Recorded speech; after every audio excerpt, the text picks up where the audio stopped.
உங்க மனசுல என்ன தோணுதோ அதை பேசுறீங்க.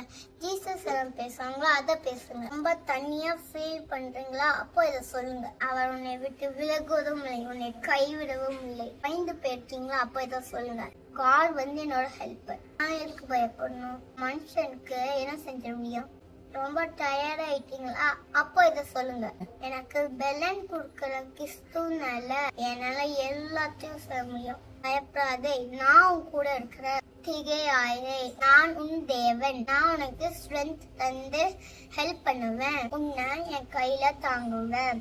இந்த மாதிரி உங்க சிச்சுவேஷனுக்கு ஏத்த மாதிரி உங்க வாயில நல்ல வார்த்தை வரணும். இந்த டேய ஜீசஸோட ஹெல்ப்பாக ஹேண்டில் பண்ணுவேன். அதுக்கு எனக்கு ஹோலி ஸ்பிரிட் ஹெல்ப் பண்ணுவாங்க. ஜீசஸ் எனக்குள்ள இருக்காங்க. ப்ராப்ளமோட ஜீசஸ் பெரியவங்க. இந்த மாதிரி பேசும்போது எவ்வளவு பெரிய ப்ராப்ளமா இருந்தாலும் ஓடிடாது.